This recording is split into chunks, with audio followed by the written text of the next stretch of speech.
Nagaan Waaqayyoo bakka jirtan maratti hunduma keessaniif haa ta'u, obboloonni, obbolottonni biyya keessas biyya hambaa jirtan hundumti keessan sagantaa keenya maqaa Waaqayyo Abbaatti, kan Ilmaatti, kan Hafuura Qulqulluutti jalqabneerraa yeroo hundumaa roobii sa'aatii 2 kaafnee kan walii wajjin waaqeffannu, sagalee Waaqayyoo barannu, walii wajjin kadhannu amma eegalleerraa. Akkuma torbee isinitti himee amma ayyaana musliimotaati waan ta'eef naannoo keenya masgiida guddaatu jira, sagaleetu dhaga'ama.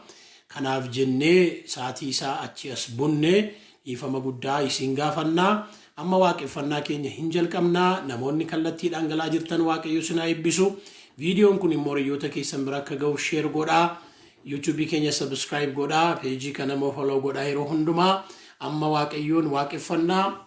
Akkuma mala keenyaa gaarras Waaqayyoon kan itti waaqeffannu. Mucaan kun lammaffaan qomoon yeroo hundumaa na duukaa kan dadhabu faarfannaa waaqeffannaa tokko nuuf fidee dhufeera waan ta'eef mee faarfannaa kanaan Waaqa waaqeffannee sagalee Waaqayyoo nu barsiisu wajjiniin dhageenya.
Waaqeffadhaa warri isaan nama taatan, warri isaan lafaa taatan, warri inni isin gargaare, warri namarraa isin godhe.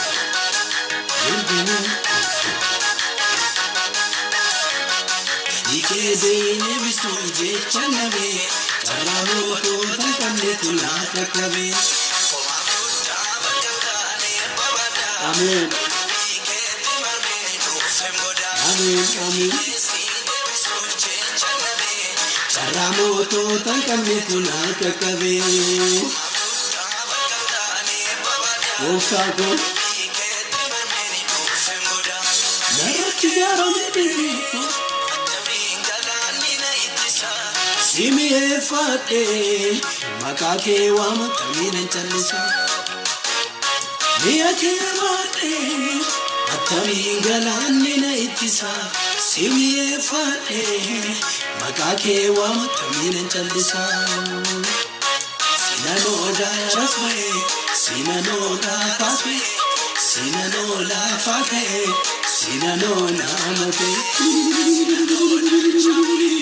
Sinanooda sinanooda faaka'ee sinanooda amatee. Warra inni nama siin godhe wanni inni lafaa siin kaase. Hallelujah. Yesuus ilma Waaqayyoo jiraata. Galanni siif haa ta'u. Waaqeffanna si eebbifna.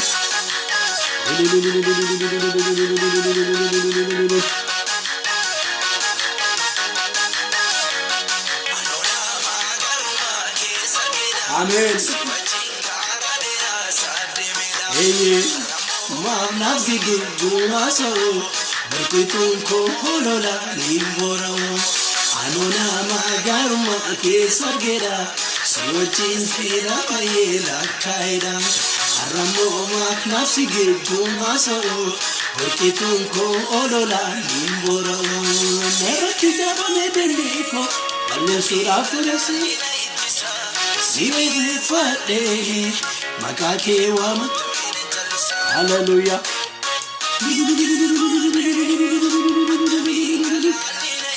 Siyaa galatu maqaa kee waamata miidhan callisa. Abeet gooftaa koo.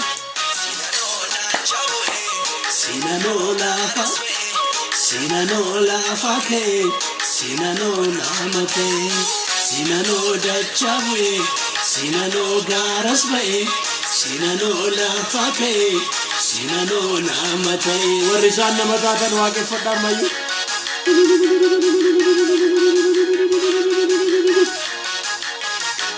galata kee Yesuus abet abet abet abet abet abet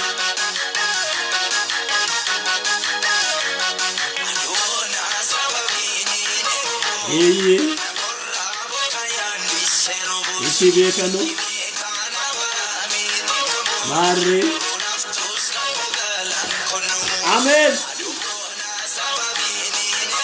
Yeye isi beka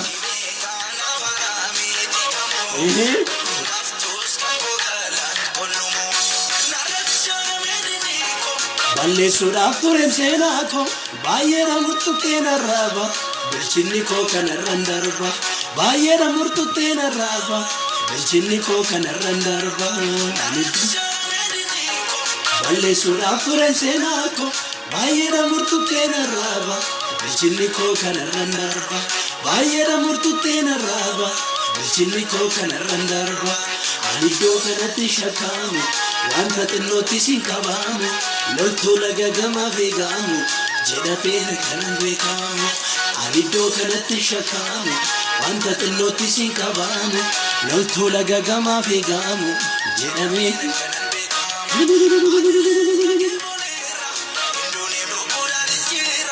warra namiidhaniif ijaasa qalbiisaa gooftaa si fanniisa warra namiidhaniif ijaasa qalbiisaa gooftaa si fanniisa Olera, indonni lubbuudhaanis jira warra namiidhaniif ijaasa qalbiisaa gooftaa si fanniisa warra namiidhaniif ijaasa qalbiisaa gooftaa si fanniisa Abet seenaa wal biraa qabna seenaa bara rakkina seenaa wal biraa qabna seenaa bara rakkina seenaa wal biraa qabna seenaa bara rakkina Sena walbira qabna sena bararakkina sena walbira qabna sena bararakkina sena walbira qabna sena bararakkina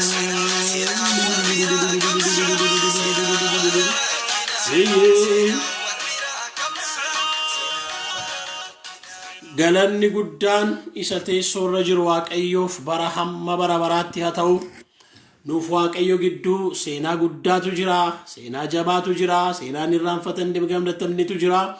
Obboleessa keenya faarfataa Addisuu Wahimaa hin jaallannaa hin kabajinaa nama Waaqayyo bara kana keessa nuuf kaasedha. Faarfannaa isaanii waaqeffanne Waaqayyo nu eebbisee akkuma kan ammayyuu dabalee daddabalee faarfannaa yeroo Waaqayyo waaqarraa sirratti dhangalaasu Addisuu lafa jirtutti amantiidhaan sirratti dubbanna. Boloonni galtanii hirmaachaa jirtan Waaqayyo sinaa eebbisu.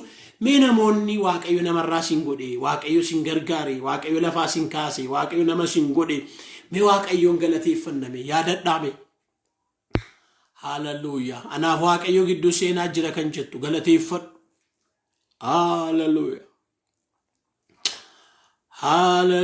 Hallelujah isa turtee isa jirtu Isa barri jireenya kee dhuman qabne alfaaf omeegaa jalqabaaf dhuma waan hundumaa isa taate ilma kee Yesuus Kiristoosiin jaalala bara baraa kan nu agarsiifte lokoo gara laafinaatiinis gara keetti kan nu harkifte of dura kan nu dhaabde nuuf si gidduu seenaa baay'ee jira kan hin irraanfatamne kan hin dagatamne karaa ilma kee Yesuus irraa yeroo kana galata siif laanna si haa galatu yaa Waaqayyo as keessa nama tarka qabde baay'ee jira namatti gargaarte baay'ee jira Namati dhaabatteef baay'ee jira namati mimmaan irraa yatte cabasaa wallaante madaasaa fayyifte yaa gooftaa namati jireenya inni eegne laatteef baay'ee jira buleettii kanaaf buleessa kanaaf waa'ee koof waa'ee mana koof sin galateeffadhaa gooftaa baruma hamaa kana baruma ulfaataa kana baruma sodaachisaa kana baruma du'i baay'ate kana keessallee araarri kee nuu baay'ate eegumsi kee nuu baay'ate tiki kee nu wajjin ta'e nun ganneti nun dhiifneti nun buufneti nun dadhabneti yaa Waaqayyo gara keenya gorte ni kara keenya gore Waaqayyotu ta'uudhaa baate yaa jedhu Israa'el akkuma Israa'eloonni jedhani inni gara buleettii kanaa gore ni gara koo gore ni gara saa gore ni gara mana keenya goretu si ta'uudhaa baate yaa gooftaa silaa yoonan jirru ati garuu garsee keenya waan taateef ati garuu gara keenya waan taateef jiraanne har'a geenyeerra jiraataan jiru moo si galateeffata si'ool sin galateeffatu lafti jalli sin galateeffatu du'aan sin galateeffatu jiraataa jiru si galateeffata yaa Waaqayyo galgala kana sin galateeffadha sin eebbisa ololan si qaba maqaa gooftaa maqaa Yesuusiin galanni siif haa ta'u ulfinni siif haa ta'u kabaji siif haa ta'u waaqeffamuun siif haa ta'u sagadi siif haa ta'u aarsaa foolii gaarii siif haa ta'u ililleen siif haa ta'u sii ta'a yaa Waaqayyo siif ta'a saqalame oolichaaf ulfinni guddinni aangooni tolli hoqubaan hin ta'a siif haa ta'u yaa Waaqayyo hunduun nuunoo jirra hin banne nuunoo jirra karaatti nafne nuunoo jirra kan nu jiraachise moo ayyaana keeti gargaarsa keeti sii sababa jireenya kan nuuf ta'e si yaa gooftaa ilaa yaa Waaqayyo kana si galateeffachaa sin kadhaa obboleettii kana irratti obboleessa kana irratti karaa peejii kana karaa YouTube kana karaa FB kana namoota dubbii kee dhaggeeffachaa jiran kana irratti konkolaataa keessa ta'u mana keessa ta'u lafa hojii ta'u lafa isaan jiranitti ulaan irratti abanamu samiin irratti abanamu argamuun kee karaa hafuura qulqulluu itti haa dhaga'amu yaa Waaqayyo sagaleen kee dhawwa tokko malee nuuf gadhiifamu nu milkeessi fiixaan nu baasi nutti dubbadhu humna maqaa Yesuusiin ameen. Egaa yaa boloota koo kan Waaqayyo himamee dubbatamee faarfatamee mammaakamee hin dhumu galanni isaaf haa ta'u mata dureen nuun irratti sagalee Waaqayyo walii wajjin barachaa jirru dhoksaa milkaa'u wal lamaaf qixxaachuu naqa namaaf galu toora namaaf qabachuu isa jedhuti torban 10ffaaf walii wajjin ilaalaa jirra.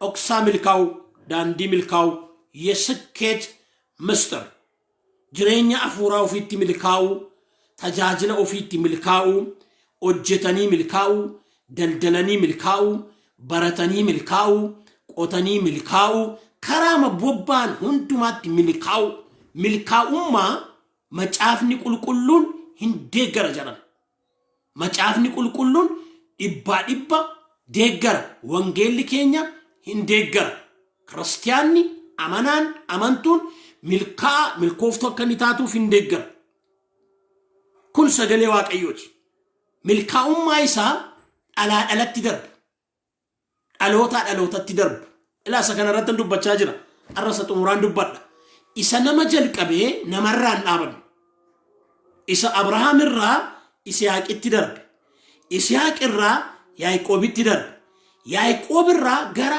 saba ta'u Yaaqoob jechuun Israa'el isa jedhame jechuudha saba sa'utti isa darbe milkaa'ummaa isaa fiixaan bahiisa qabu baran jiru keessas baran hin jirre keessas ijoollee kootti isa darbuu danda'u isa walii wajjin ilaalaa jiru karaa milkaa'uu daandii milkaa'uu waliin ilaalaa turre kun immoo akka qabaa'in karaa milkaa'ummaa daandiin milkaa'ummaan inni itti fufiinsa qabu dhalaa dhalatti darbu dhalootaa dhalootatti darbu akka qabaa cal jennee miti isa jedhu sagalee Waaqayyo barachaa jiru hawwii duwwaan fedha duwwaan barbaacha duwwaan hin dhufu akka Oromoon jiru anna qabaan akka qabadha Oromoon milkaa'ummaan inni nama jalqabee nama dhiifne akka qaba akkaataasaa walii wajjin ilaalaa turre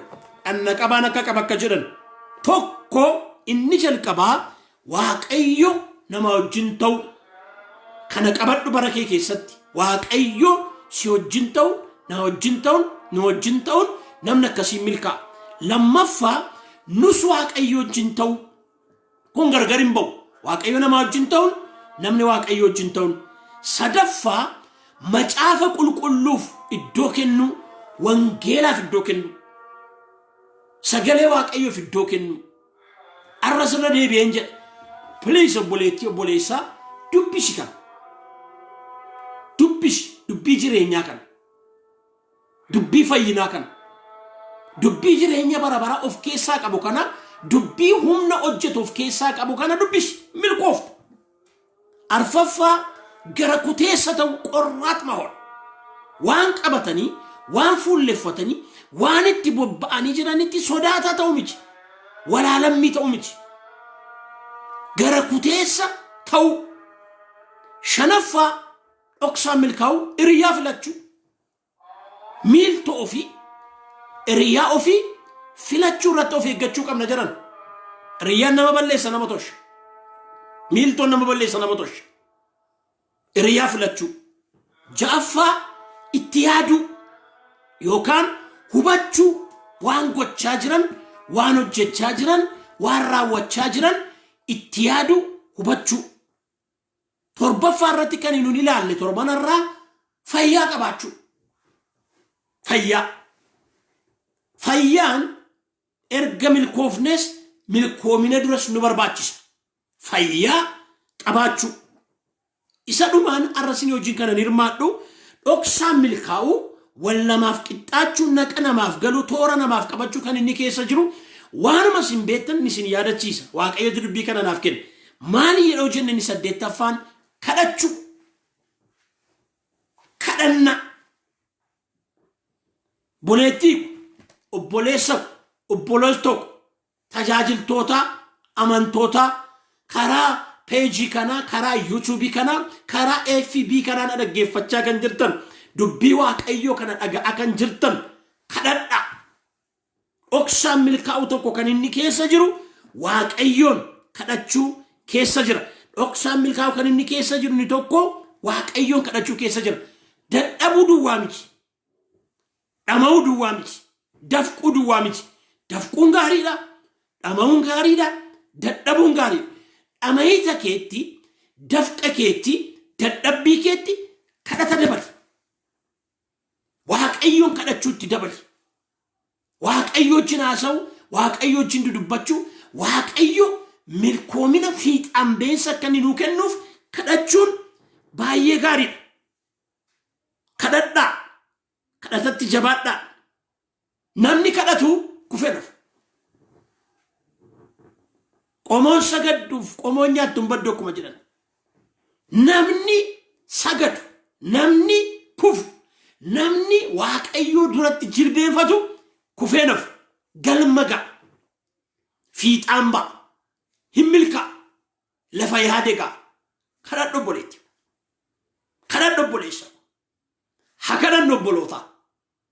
Jireenya keenya keessatti fiixaan ba'iinsa arguu yoo barbaanne waaqayyoon kadhadhu. Naa kadhadhaa qofa miti. Gaariidha walii kadhachuun. Naa kadhadhaa qofa miti. Ofii keenyaas kadhachuu abaru. Rakkinni bara keenya jiru tokko isa kana jiran. Naa kadhadhaa baay'ifna. Eeyyee ilaarrasiin deebi'a. Waaqayyootiin kadhatanne, waaqayyo ani hin kadhatanne eenyuyyuu kadhate eessaan nuun ga'u. Walii kadhachuun gaarii ta'etu jiru. Kadhachuu baratu ofii keetii. Waaqayyo siinis dhagaa. Waaqayyo naanis na dhagaa. Waaqayyo nu dhagaa. Siifis abbaadha waaqayyo. Naafis abbaadha waaqayyo. Hunduma keenyaaf abbaadha waaqayyo. Nu dhagaa waaqayyo haasaa kee dhaggeeffachuu barbaada. Qooqa kee dhaga'uu barbaada. Kadhata kee dhaga'uu barbaada waaqayyo. Yoomati sirriitti hin kadhattu ta'erree yoomati jireenya hafuuraatti wallaalaadha baay'ee kadhachuu hin danda'u illee warri mucaa qabdan isinii gala. Ijoolleen keessan yeroo isheen maayini ku giingooftee makkolaataaf isa isheen sirriitti haasa'uu dadhabdu isinitti mi'aa. Haasaan ishee mi'aa. Hin mi'aa haasaan kee waaqa keetti gooftaa keetti abbaa keetti. Kanaaf kadhadhu. Waaqayyo siifis abbaadha. Waaqayyo siifis waaqa. Simil keessaa kadhadhu. Fiixaan si baasa. Galma si geessisa. Toora siif galcha. Irra si aansa. Kadhadhu. Dhoksaan milkaa'ummaa tokko isa kana keessa jira waanta ta'eef har'a isa kanan isinitti dubbadha. Kadhanna. Ergaa Yohaannis 3ffaa ka'eedhamini. Ana samaan guddicha bira haga'u gara Gaayoos jaallasamaa san dhugaadhaan jaalladhu. Yaamichuu koo akka karaa lubbuu sitti tole karaa hundumaa akka sitti tolu akka itti fayyaa taatuufis nan kadhadha. በነገር ሁሉ እንድሳካልህ እጸልያለሁ። የስኬት ምስጢር አንዱ ጸሎት ነው። በእግዚአብሔር ፊት መውደቅ ነው። በእግዚአብሔር ፊት መንበርከክ ነው። ከእግዚአብሔር ጋር መነጋገር ነው። እግዚአብሔር ስኬታማ እንዳድርገን መጸለይ ነው። ዮሐንስ ጋዮሲን አከዝጀ ፈያከታት አከቲ ከራመንዱማ ኢላ ከራመንዱማ ጅሬኛ አፉራ ዱዋት ሚቲ tajaajila qofatti miti. Karaa lubbuu nutti tolee karaa foon keenyaas jarana nutti toluu qaba. Nu michachuu qaba, nu ta'uu qaba. Hiixaan ba'uu qabna, galma ga'uu qabna, argachuu qabna. Karaa hundumaa akkasitti toluuf siin qaba. Ani sakanan isinii kadhachaa jira. Ani sakanan ofii koof kadhachaa jira. Ani sakanan amantootaaf kadhachaa jira. Namoota peejii kanaan galtanii yeroo hundumaa na hordoftaniif dhugaadha Waaqayyo kan beeku. Roobii yeroo hundumaa fuula Waaqayyo dura ture isinii kadhadhee dhufa. Akka inni isin milkeessu moona naman. Akka inni galma isin geessisu moona naman. Akka inni fiixaan isin baasu moona naman. Karaama hundumaa. Karaa jireenyaa fuuraa sitti tolee, karaa jireenyaa foon keetii sitti qaawwataanaan gungumuun kennafu. Dastanyaa toon. Kanaaf karaa hundumaa milkaa'uudhaaf maaltu nu barbaachisaa? Kadhannaatu nu barbaachisu. Milkaa'ummaan inni dhugaa, inni nama harka galee nama harkaan baane, nama jalqabee nama dhiifnee kadhata keessa jira. Ilaa ergaa koo kan hubadhaa. Sagalee Waaqayyoo naa kenne kan hubadhaa. Isa nama harka galee nama harkaan baane. Isa nama jalqabee nama dhiifne. Isa itti fufiinsa qabu qaxxaayinat yaallau. Maal keessa jira? Waaqayyoo wajjin haasa'u. Waaqayyoo wajjin dudubbachuu. Waaqayyoon kadhachuu. Namoonni tokko maaliifi ka'anii booddeetti deebi'u? Guddatanii xinnaatu. Argatanii dhabu. Maaliif beektu? Kadhata dhaabu. Kadhata dhiisu. Qajeelfama Waaqayyo kenne keessaa ba'u. Yommus kisaaraatu dhufa. Kufaatii dhufa. Mu'amuutu dhufa. Gara ofii isaaniitti deebi'u.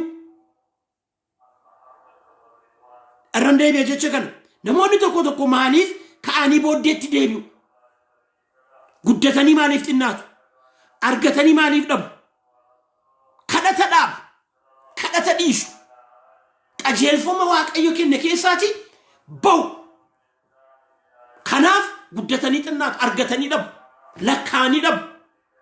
Kisaaraan isaan argata. Kadhatan naabin, kadhatan dhiisin.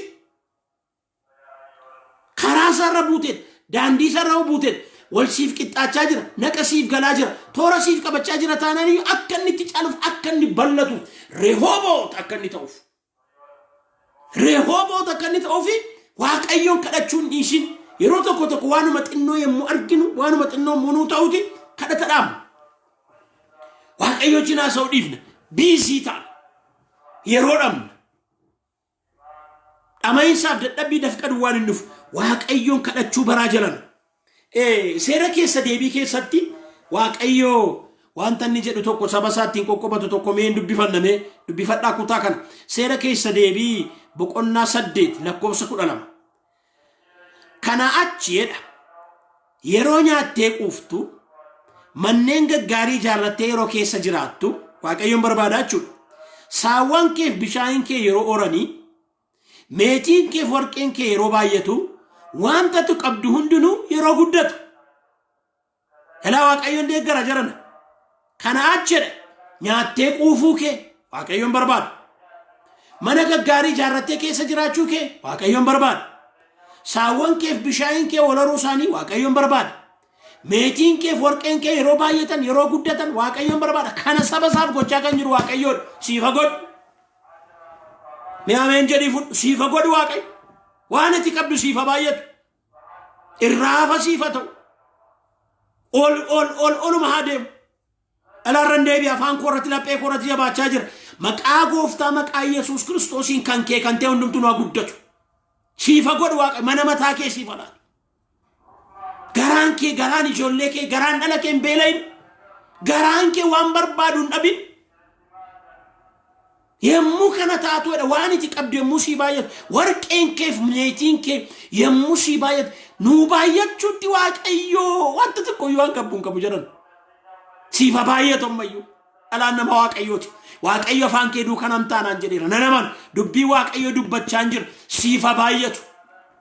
ያንተ ነገር ይብዛ ያንቺ ነገር ይብዛ ይሄ ዘመን የመብዛት ዘመን ይሁንልህ የመብዛት ዘመን ይሁንልሽ ወገኔ እሽኒ ፈተው በረባየቹ የሮሰናይ የሙስ ati garaa kee ololf qabuu jalqabda waaqayyo gooftaa keessa biyya Gibxi mana garbummaa sana keessaa si baases inni irraanfatta waaqayyo kana jibbala inni isa si gaggeessee lafa onaa bal'aa sodaachisaa lafa gogaa bishaan hin qabne lafa bofaa fadhaa qabu torbaan qabaa keessa guute sana keessa si dabarsedha isa dhaggaa qarsaa keessa bishaan si baasedha isa gassi deebisuudhaaf qoree si ilaaluudhaaf gara dhumaatti moo gaarii siif gochuudhaaf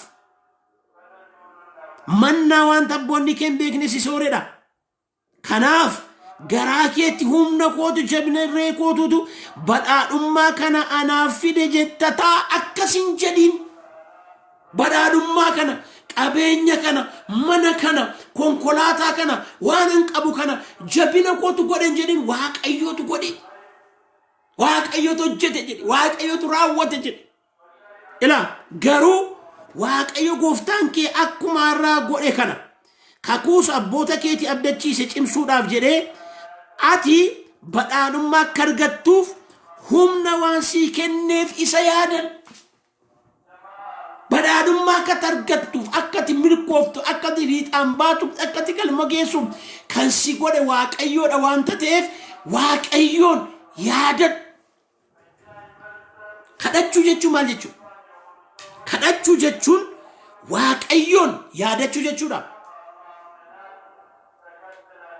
hubadhaa mee dubbii kana kadhannaa jechuun waaqayyoon yaadachuu jechuudha yemmuu kadhannaa dhaabnu waaqayyoon irraanfanneerra jechuudha waaqayyoon daganneerra jechuudha waaqayyoorraa fuula keenya deeffachaa jirra jechuudha kadhata yemmuu dhiiftu waaqayyoorraa fagaachaa deemte yemmuus immoo hin milkooftu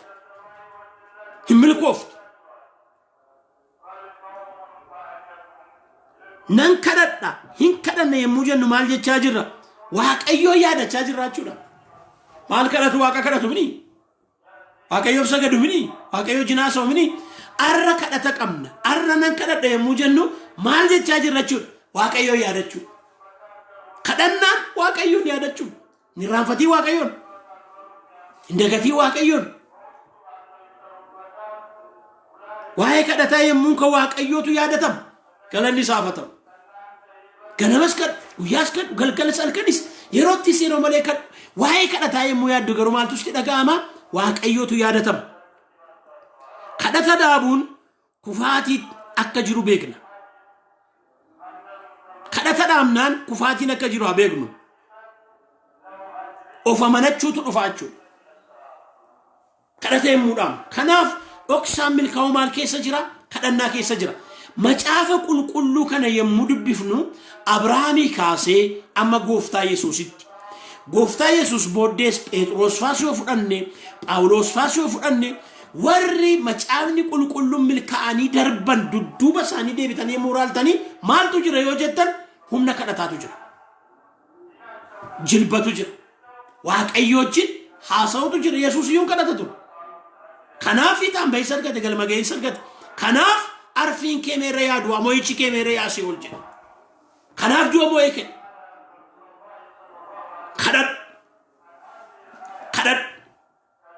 kadhadhu Dr. Billy Graham namni beekamaan amma gara gooftaa deeman bara keenya keessa hojii wangeelaa hojjechuu keessatti nama beekamaa kan ta'an wangeelaawi Dr. Billy Grahamiin yeroo tokko akkas jedhaniidhan baay'ee jaallatu Ameerikaa keessatti pirezidaantii biyya Ameerikaa akka titaatuu fi si kaadhimannaa jedhanii dhufanii haasofsiisan senaatoroonni namoonni bebbeekuun dhufanii haasofsiisan attamitti hojii gaddeebi'aa kanaaf anaan filtuudha attamitti hojii wangeelaa dhiisee hojii gaddeebi'aa akkasii hojjedha nama akkasiiti beekamoodha baay'ee annaa interviyuu godhu gaazexeessonni gaaf tokko oksaan milkaa'uu keetii maalinni wangeelaawi Dr. oksaan milkaa'uu keetii maalinnan tokkoffaa kadhannaadha lammaffaa kadhannaadha sadaffaa kadhannaadha obboloota oksaan milkaa'uu kan inni keessa jiru isa kanadha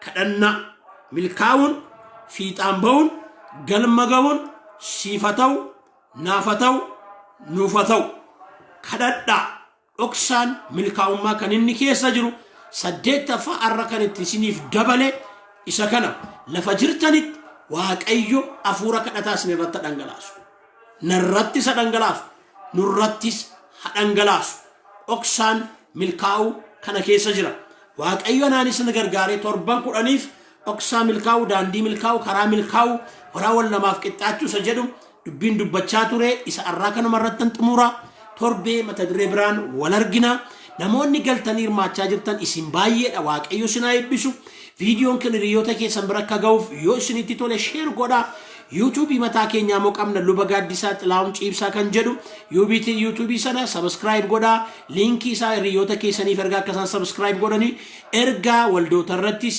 peejii irrattis karaa garagaraa barsiisu moo achirra nan ka'a waaqeffannaan garagaraas achirra jira YouTube keenyas galaa ilaalaa like godhaa comment godhaa waaqayyo waaqarraa isin haa eebbisu peejii keenya ma follow godhaa yeroo hundumaa roobii amma yaanni kun darbutti tokko lakkaatti ol argina yeroo kaan immoo saatii lamatti deebifnaa isiniin kadhadhaa naa kadhadhaa bari kun barashitti milkooftan isiniif haa ta'u mee deeqa lamaan tokkoof hin kadhanna waaqayyo abbaa waaqayyo ilmaa waaqayyo hafuura qulqullu alaa yeroo kana obboleettii kanaaf sin kadha obboleessa kanaaf sin kadha sagaleen kun ankeeti dubbiin kun ankeeti maqaa gooftaa maqaa Yesuus Kiristoosiin obboleessa kana milkeessi obboleettii kana milkeessi maqaa Yesuusin milkaa'an baratanii milkaa'an hojjetanii milkaa'an daldalanii milkaa'an karaa hundumaan milkaa'an hamilkooftu gooftaa hamilkaa'u gooftaa wala qixxaatuuf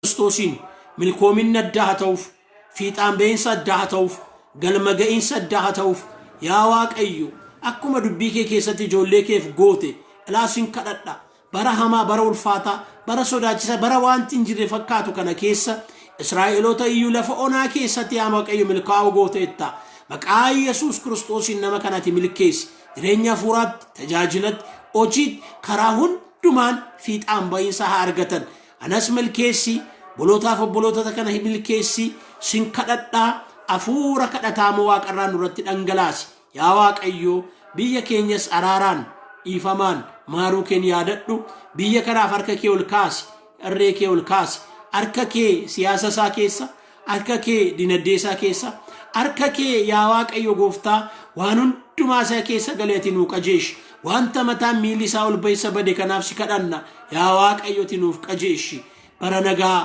bara jaalalaa bara tokkummaa bara yaa waaqayyo gooftaa ofirraa buunee tajaajilu hojjennu jiraannu ati nuuf fidi sodaa bara kana keessa ba'ee jiru mo'atti cabsi dhukkuba covid addunyaa kana irratti ba'ee jiru dhukkuba covid biyya Itoophiyaa magaalaa Finfinnee keessatti babal'achaa jiru kana nani fadha maqaa Yesuus Kiristoosiin humni isaa keessaa fuudhamu maqaa Yesuus Kiristoosiin humni isaa keessaa fuudhamu maqaa Yesuus Kiristoosiin humni isaa keessaa fuudhamu amma yeroo kanallee dhukkubfatanii yaa gooftaa oksijiinii jala kan jiran maqaa Yesuus Kiristoosiin kan fayyana ta'an maqaa Yesuus Kiristoosiin adurree hamaan kun hadu kutee kan ba'u butee kan ba'u yeroo malee yaa waaqayyo gooftaa namoota addunyaa kanarraa godaansisaa kan jiru maqaa Yesuus Kiristoosiin humni isaa kan dadhabe haa ta'u ijoollee kee irratti hojjetiin kiristaanota irratti hojjetiin nurratti hojjetiin nu dhoksi dhiiga ilma kee keessa nu dhoksi ayyaana kee keessa nu jiraachisi eegumsa kee keessa yaa waaqayyo baanee galuu keenya taa'ee ka'uu keenya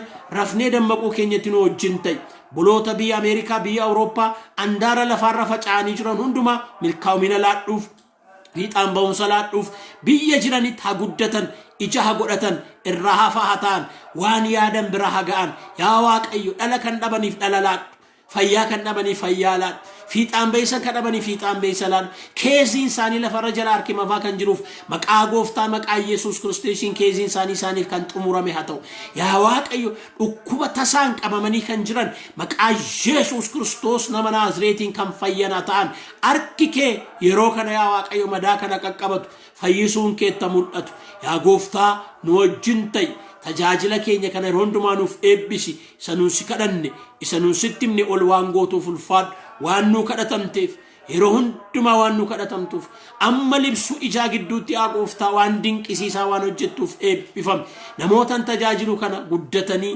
fiixaan ba'anii galma ga'anii milkaa'anii wal qixxaatee fi arguun barbaada yaa waaqayyo maqaa abbaatti kan ilmaatti kan hafuura qulqulluutti inni kun haa ta'u gooteetta ulfaadhu olol jedhi galateeffame kabajan maqaa Yesuusiin ameen. Waaqayyo waaqarraa sinaa eebbisu sinan jaalladhaa sinan kabajaa isin tajaajiluudhaaf nu yeroo hundumaa qophaa'oodha. Roobii wal arginaa anaafis mana koofis naaf kadhadhaa kadhanni keessan baay'ee na barbaachisa anis isiniifan kadhadhaa lubaa akka lubaatti immoo eebban isin eebbisaa harka keessaniif garaa keessan gara Waaqayyootti fudhadhaa eebbasaa fudhadhaa. Waaqayyo sinaa eebbisu sinaa eegu Waaqayyo fuula isaa isiniif eebbisu isinitti araaramu Waaqayyo fuula isaa gara keessanitti deebisu amma hamma bara baraatti bara hamaa kana keessa nagaa isaa isiniif laatu maqaa Waaqayyo kan abbaatti kan ilmaatti kan hafuura qulqulluu Waaqayyo tokkoon ameen. Torban gaarii.